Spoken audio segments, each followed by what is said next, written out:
किसी बड़ी मुसीबत में आप फंसे हो और निकलने की कोई सूरत नजर नहीं आए, ऐसे मुश्किल वक्त में कोई सुपर हीरो आपके सामने आ जाए तो क्या कहने। यह सिचुएशन किसी फिल्म या कॉमिक्स की स्वप्निल दुनिया जैसी है, मगर आप इस बात से शायद ही इनकार करेंगे कि हम सब ने कभी ना कभी किसी सुपर हीरो की कल्पना जरूर की होती है। हो सकता है कि अब भी आपको किसी सुपर हीरो का इंतजार। खैर, बाजार जिस तरह के उतार चढ़ाव से गुजर रहा है, वैसे में निवेशकों की मदद कोई सुपर हीरो ही कर सकता है। मार्केट को कभी मंदी का डर सता रहा है तो कभी ये रिकवरी की जद्दोजहद में दिखता है। ग्लोबल मंदी की आशंकाओं के बीच बाजार की दिशा समझाना कठिन है, पर घबराएं मत, आज आपकी मदद के लिए सुपर हीरोज आते हैं। जी हां, आपकी मुश्किल आसान करने के लिए आवाज पर बाजार के थॉर आ रहे हैं।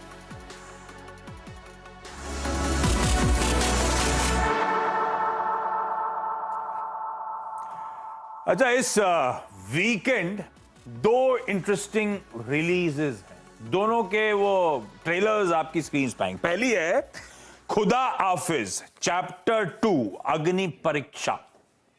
विद्युत जामवाल साहब की ये मूवी है और ये इनकी एक 2020 में इसी नाम से पिक्चर आई थी, खुदा हाफिज। ये उसका सीक्वल है और आमतौर पे कहते हैं ना, सीक्वल सक्स, अच्छे नहीं होते। पर इस केस में मैं पढ़ रहा था, एक तो लोगों ने एग्जाम्पल दिया लगे रहो मुन्ना भाई का, और दूसरा कहा जा रहा है ये सेकंड चैप्टर जो खुदा हाफिज का आया है ये पसंद आ रहा है लोगों को। खैर, मैंने वो 2020 की सैडली मूवी नहीं देखी, पर जिन्होंने इमेज दिखाएंगे डॉक्टर साहब क्या, तो वो जिन्होंने देखी है उनके लिए सीक्वल इंटरेस्टिंग।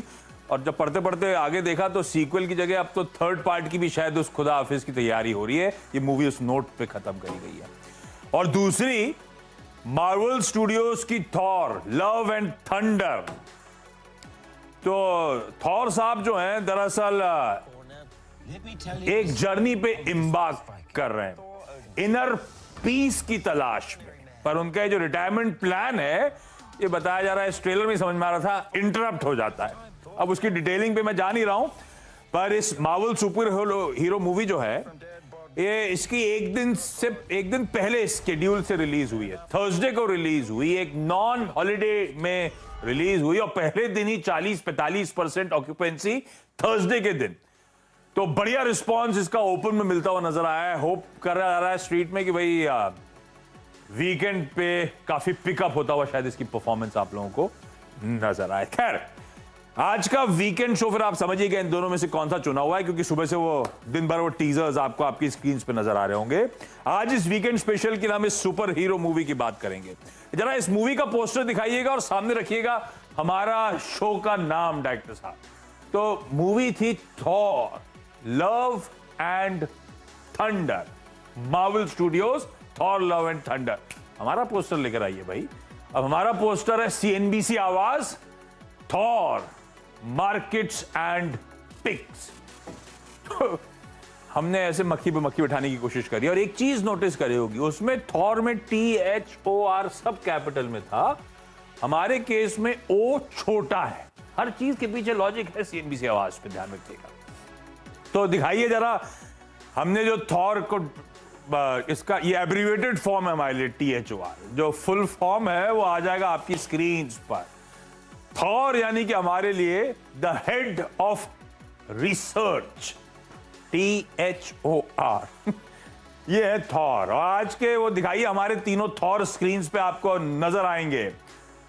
मयूरेश जोशी साहब विलियम ओनील के head equity research, Siddharth Khemka साहब मोतीलाल ओसवाल के AVP रिसर्च, शरद अवस्थी साहब SMIFS के हेड ऑफ रिसर्च। परफेक्ट बैठ गया थॉर। मयूरेश, ये बाद में और आगे आता हूं, लेकिन आप तीनों का स्वागत है by the way. Mayuresh ji, super hero films के आप फैन है क्या? ये मार्वल स्टूडियो, इसकी अलग अलग फ्रेंचाइज देखते हो नहीं देखते हो आप? Afternoon Ashish ji, afternoon to everyone on the panel as well. अरे बिल्कुल देखता हूं। इनफैक्ट ये सारे मूवीज रिलीज होते हैं तो नेक्स्ट 1 या 2 दिन में हम हमारी स्क्रीनिंग की तरफ एक जाती है। तो आई थिंक परसों के टिकट्स ऑलरेडी बुक हो चुके हैं आशीष जी, ये मूवी। वाह, असित के रिव्यूज भी वैसे मेरे पास आ गए, तो मैं थोड़ा डाइसी था, लेकिन हाँ निपटानी तो पड़ेगी। खेमका साहब, आप वीकेंड पे सब प्लान करते हो कि मूवीज वूवीज देखते हो नहीं देखते हो आप? कुछ प्लान है इस वीकेंड का? आशीष जी, ये जो आपने पूछा है क्वेश्चन, ये डेफिनेटली मार्वल मूवीज के, चाहे मैं फैन हूं ना हूं, मेरा बेटा तो मुझे ये लेके ही जाएगा। वो उसके वजह से मैंने सारे मूवीज देख रखे हैं। जो पिछला मूवी आया था ये डॉक्टर स्ट्रेंज का, वो भी हमने देखा हॉल में जाके। तो ये वीकेंड पे ही ये मूवी निपटाने का प्लान है। मैं भी उसी कैटेगरी में बिलोंग करता हूँ, जहां जो बात आप कह रहे हो, मैंने भी डॉक्टर स्ट्रेंज निपटा रखी है और थॉर की तैयारी बिल्कुल हो रही है। अवस्थी साहब से मैं आमतौर पर पूछता नहीं हूँ वीकेंड शो, क्योंकि मुझे पता है अवस्थी साहब मूवीज निपटाते नहीं है।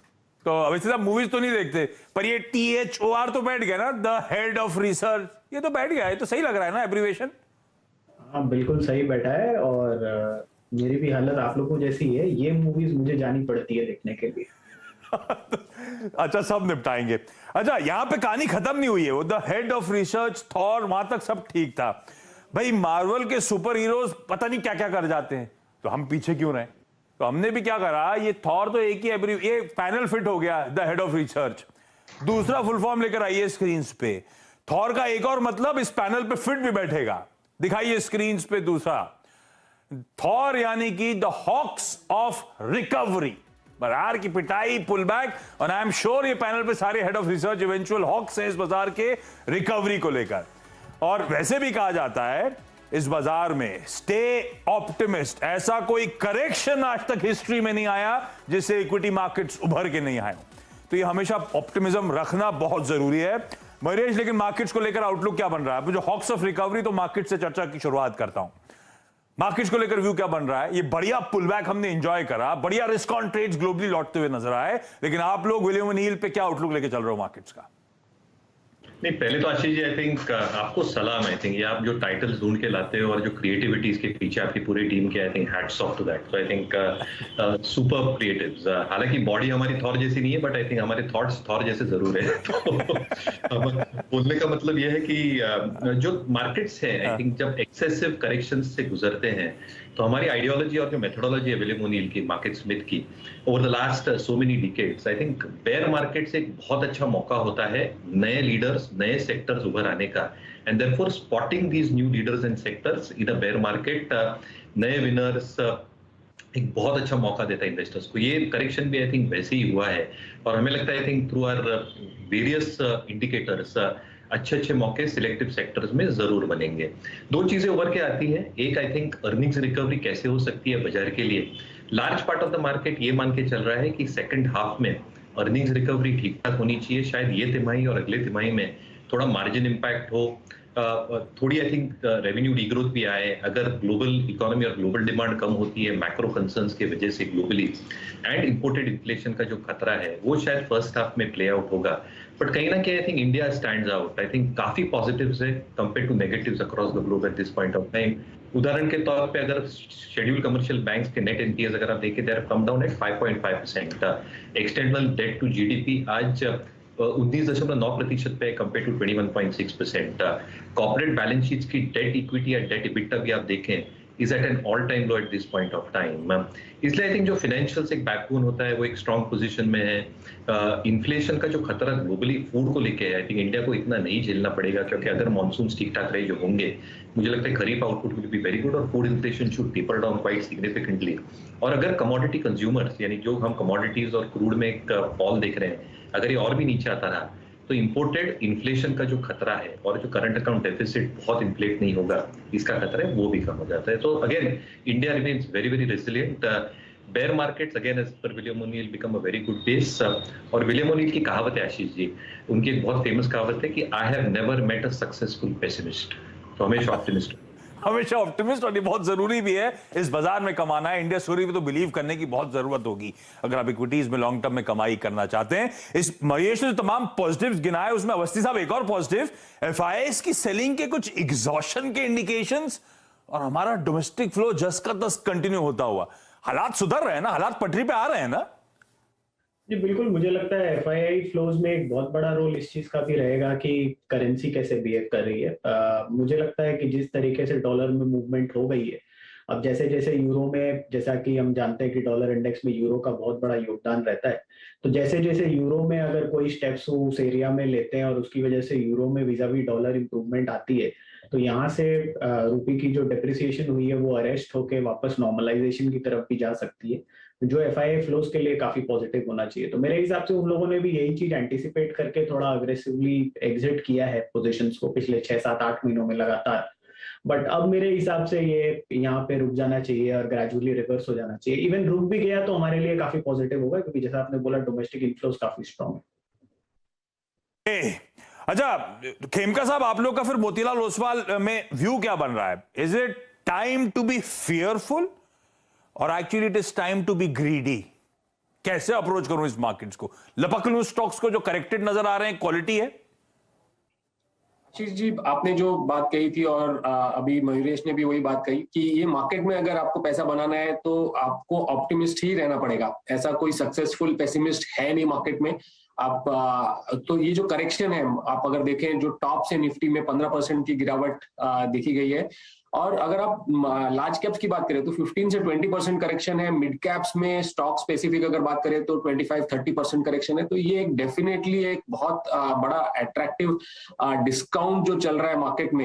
आई थिंक ये डेफिनेटली यहाँ पे ग्रीडी होके एक्यूमुलेशन स्टार्ट करने का एक अपॉर्चुनिटी है। तो व्यू तो मार्केट में पॉजिटिव है, हालांकि स्टॉक स्पेसिफिक और थोड़ा सेक्टर स्पेसिफिक रहने की राय रहेगी। Across the board, across the market शायद तेजी देखने को ना मिले, बट डेफिनेटली सिलेक्टिव बाइंग की अपॉर्चुनिटी मार्केट दे रही है। अब रडार पे रखें फिर हिंदुस्तान में। एक तो ऑप्टिमिस्ट रहना है हम लोगों को, भरोसा रखना है, और भरोसा रखते रखते सिर्फ भरोसा नहीं, उस पर फिर अमल भी करना है। कुछ बेहतरीन स्टॉक्स इस करेक्शन में खरीदारी करने के मौके ढूंढते चलिएगा, गिरावट में उठाइएगा बाजार से स्टॉक्स को। अच्छा प्रोड्यूसर साहब बोले जब तुम्हारी मर्जी होती है तुम अपने हिसाब से फुल फॉर्म बनाते हो। एक फुल फॉर्म बनाया the hawks of the head of research, दूसरा फुल फॉर्म बना दिया द हॉक्स ऑफ रिकवरी। तो भाई तीसरा फुल फॉर्म वो ले आए कि अब चलाना चाहिए तुमको। उनका फुल फॉर्म जो है ना प्रोड्यूसर साहब का, थॉर का, अब वो मेरे लिए फिट बैठ रहा था एक एक सेगमेंट के लिहाज से। उनका फुल फॉर्म है the hot opportunity of returns, ये भी सही बैठ रहा था। तो अब मैं जरा डायरेक्शन चेंज कर रहा हूं। अभी द हॉक्स ऑफ रिकवरी मैंने बता दिया, तीनों एक्सपर्ट्स के मार्केट के व्यू जबरदस्त व्यू है, सबको लगता है मार्केट्स बेहतरीन मौके दे रहे हैं खरीदारी करने के। तो ये प्रोड्यूसर साहब का भी बनता था the hot opportunity of returns. आसान शब्दों में जब ये सब एक्सपर्ट्स ऑप्टिमिस्ट हैं, ये सब एक्सपर्ट्स कह रहे हैं क्वालिटी में खरीदारी करनी है, तो खरीदना क्या? देश की 3 जानी मानी ब्रोकरेजेस के हेड ऑफ रिसर्च हमारे साथ हैं भाई इस समय। तो मैंने 2 तरह से पिक्स मांगी थी। एक तो भाई वो निफ्टी 50 में, लार्ज कैप्स में, ब्लू चिप्स में एक एक स्टॉक जो आप लोग को पसंद आ रहा है। दूसरा नॉट सो मिड कैप, तो उसमें रख दिया कि वायदा बाजार का ही हो, नॉन निफ्टी वाला वायदा बाजार का कॉन्स्टिट्यूएंट। तो हम मुझसे कह रहे हैं ब्रॉडर मार्केट से दूसरी एक पिक। तो पहले वो लार्ज कैप वाली पिक। मयूरेश कौन सा स्टॉक आपने चुना है? कहां पे हॉट अपॉर्चुनिटी रिटर्न्स की नजर आ रही है भाई आपको? तो आशीष जी, आई थिंक हमारी ट्रेडर्स में टीम को लगता है इंश्योरेंस एज अ स्पेस ठीक ठाक करना चाहिए इन दिस उथापतल या वॉलेटिलिटी वाले मार्केट में। SBI life is something that we continue to like. I think logic बहुत सिंपल है। पहली चीज आई थिंक अगर इसका प्रोडक्ट मिक्स देखें, जो हाई मार्जिन प्रोडक्ट्स होते हैं, जो प्रोटेक्शन नॉन पार्टिसिपेटिंग होते हैं, इसमें इनका झुकाव ज्यादा है। Protection is almost 12% of the overall product mix, और इसलिए इनके जो value of new business margin, जिसे हम VNB मार्जिन कहते हैं, ये 25.5% पे आए हैं।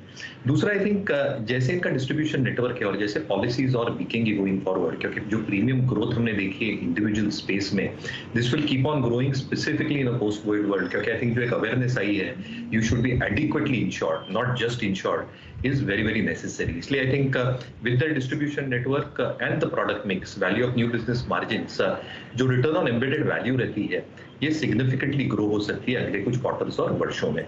Third and the most important point I think operating and commissions, जो एक बहुत इंपॉर्टेंट कॉस्ट होती है इंश्योरेंस प्लेयर्स के लिए, SBI लाइफ की 8.5% पे, which is one of the lowest in the industry. इसलिए जैसे पॉलिसी प्रीमियम्स बढ़ेंगे और जैसे VNB मार्जिन्स बढ़ेंगे, प्रॉफिटेबिलिटी पे इसका एक कंपाउंडिंग इफेक्ट आएगा, और इसलिए I think return on embedded value should compound even more. तो हमें लगता है आई थिंक SBI लाइफ एक अच्छा विकल्प हो सकता है। 1250 एक इनिशियल टारगेट हम मान के चल रहे हैं with stop loss of 1070, but insurance as a space या वॉलेटिलिटी में शायद सस्टेन और परसिस्ट। और लॉन्ग जेस्टेशन की स्पेस है, थोड़ा पेशेंस रखिएगा, लंबी अवधि में बहुत अच्छी अट्रैक्टिव स्पेस। और मयरेश कह रहे हैं एसबीआई लाइफ इंश्योरेंस रडार पे, और इंश्योरेंस की सबसे बेहतरीन पिक जो है विलियम ओनील के लिहाज से, मयरेश जोशी साहब के लिहाज से, वो है एसबीआई लाइफ। अवस्थी साहब, लार्ज कैप्स में आपको क्या पसंद आ रहा है? हमें लगता है टाटा मोटर्स काफी बढ़िया बैठे हैं इन लेवल्स पे। जैसा कि हम देख ही रहे हैं कि लगभग 85% शेयर ईवी मार्केट में है उनका आज के दिन इंडिया में, और इसके अलावा जेएलआर में भी कंटिन्यूअसली इंप्रूवमेंट आनी चाहिए आने वाले समय में। तो एक ग्लोबल प्रेजेंस भी है, चाहे चाइना, यूएस, यूके, ईयू, सारी जगह पे वहां से प्रेजेंस आ जाती है। प्लस लोकल में पैसेंजर व्हीकल्स में काफी अच्छी ट्रैक्शन उनको दिखाई दी है रिसेंट लॉन्चेस में, और इसके अलावा सीवी सेगमेंट भी काफी अच्छा कर रहा है। और अगर सरकार की स्क्रैपेज की या कोई पॉलिसी आती है उसका भी फायदा इनको मिलना चाहिए। तो हमें लगता है टाटा मोटर से काफी डिसेंट बेट है। आने वाले समय में ग्रेजुअली इनका डेट भी कम होना चाहिए। अभी कंपैरेटिवली अगर आप एसओटीपी के हिसाब से वैल्यू करेंगे तो जेएलआर को कंपैरेटिवली कम वैल्यूएशन मिलती है, बट मुझे लगता है जो एक्सपेक्टेशन है आने वाले 2 साल में डेट कम करने की, प्लस जेआरआर में ऑपरेशनल इंप्रूवमेंट की, उनकी कैपेक्स रिक्वायरमेंट्स भी काफी कम है, और डोमेस्टिक लेवल पर ट्रैक्शन काफी स्ट्रॉन्ग रहनी चाहिए। इंटरनेशनल ईवी लॉन्च अगर जेएलआर में और कुछ स्ट्रॉन्ग आती है तो उसका एक एडेड बेनिफिट लॉन्ग टर्म में मिलना चाहिए। तो मुझे लगता है टाटा मोटर्स एक आइडियली प्लेस्ड ग्लोबल प्ले है इस मोमेंट पे, जहां आप ईवीज को भी प्ले कर सकते हैं, और लोकल जो डोमेस्टिक रिकवरी है जहाँ पे चिप और शिप दोनों की शॉर्टेज मोर और लेस रिजॉल्व हो जाएगी आने वाले समय में। तो हमें लगता है टाटा मोटर्स 600 से 650 के लक्ष्य के लिए एक बहुत अच्छी बेट है लेवल्स। क्या चिप और शिपिंग की भी इश्यूज आ रहे थे? जी बिल्कुल, शिपिंग के भी इश्यूज थे ही, और नहीं ठीक है, ये चिप और शिप दोनों के जो इशू थे वो रिजॉल्व होंगे। टाटा मोटर्स एक और बढ़िया पिक, तो SBI life, Tata Motors. Khemka साहब, लार्ज कैप्स में मोतीलाल ओसवाल पे आप लोग का सबसे प्रेफर्ड पिक कौन सा सर? आशीष जी, ये जो ग्लोबली जो हम देख रहे हैं जो वोलेटाइल एनवायरनमेंट है, इसके नजर को रखते हुए हमने एक डोमेस्टिक कंजम्पशन स्टोरी को प्रिफर किया है, जो है टाइटन। अगर आप देखें तो उनका प्री क्वार्टरली अपडेट भी आ चुका है। तो क्वार्टर में स्ट्रॉन्ग ग्रोथ है, रेवेन्यू ग्रोथ है, और अगर आप देखें 3 साल का लास्ट ईयर का तो बहुत लो बेस था, बट अगर अब हम प्री पैंडेमिक क्वार्टर से भी कंपेयर करें तो 20% से ज्यादा ग्रोथ है। और जो वेडिंग सीजन है, जो अक्षय तृतीया है, ये सारे जो फेस्टिव्स की वजह से अच्छी बढ़त उनके कोर ज्वेलरी सेगमेंट में देखने को मिली है। साथ ही साथ कंपनी ने स्टोर एक्सपेंशन काफी एग्रेसिवली किया है। हमने देखा है कि पिछले कुछ सालों में जो इंडिया में ज्वेलरी सेगमेंट है, ये काफी ऑर्गेनाइज्ड स्पेस की तरफ बढ़ रहा है, और इसमें जो टाइटन है मार्केट लीडर है, और फिर भी सिर्फ 6% की मार्केट शेयर अभी तक रखता है। हमें लगता है कि ये इसमें बहुत स्कोप है आगे जाके ग्रोथ करने का। इनके जो केपेक्स प्लान्स है, न्यू स्टोर एडिशन है, वो काफी एग्रेसिवली टियर 2 टियर 3 में पेनिट्रेशन के प्लान है, जिसकी वजह से ये ग्रोथ आएगी।